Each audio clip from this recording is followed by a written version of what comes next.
Worry is using up the present moment to be immobilized about something that's going to happen. You don't worry about the past. You feel guilty about the past. Guilt is about the past in the present. Worry is about the future in the present. Remember, everything is experienced now, in the present moment.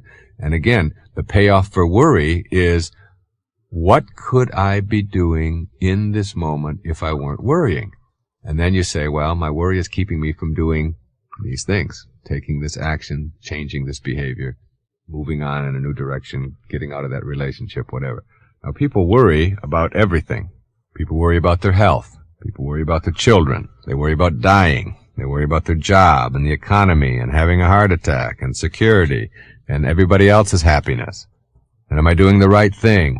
And the prices and whether the economy is gonna collapse, and accidents, and what if I have one, and what do other people think about me, and my weight, and my money, and my car breaking down, and my bills, and my parents maybe getting sick, or getting into heaven, or what if there's no God, or the weather, or getting old, or flying, or talking in front of groups, or going into the city. And even the most neurotic of all is worrying about having nothing to worry about, which I've had people do. I don't have anything to worry about, but then that's what worries me, because I just know that when I don't have anything to worry about, then something's going to go bad, and there they go off again. Now, here's the greatest piece of advice that any human being could ever receive. I know that sounds a little bit on the conceited side, but it is the most important advice that you could ever get about worry. Listen carefully. It makes no sense to worry about the things that you have no control over, because if you have no control over them, it makes no sense to worry about them, right? If you have no control over something, getting older or dying or getting into heaven or whatever it may be, then worrying about it isn't going to do you any good.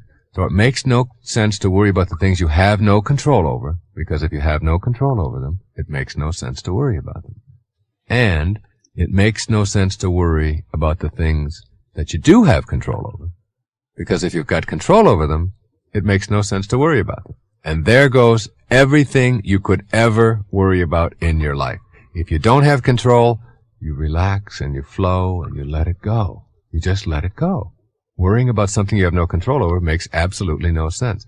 And if you do have control over it, then take control. Whatever it is that you want to do, if you're afraid of flying in an airplane, you have control over that. There are trains available, there are cars available, there are courses and ways to go about learning how to eliminate your fear of flying, and so on. So you can either do something about it, or you can choose not to do something about it. And either way, it isn't going to make any difference in your life if you choose to worry. It just doesn't help anything. So once you learn that, you can begin to assess this whole business of why you would choose guilt or worry in your life. And again, you look back over and over and over again at it, and you dissect it, and you tear it all apart, and you go to your analyst, and you spend 1,000 years in therapy, and you find out that everything that you experience in your life, you experience in the present moment, the working unit of your life, and you experience it in the now for a reason.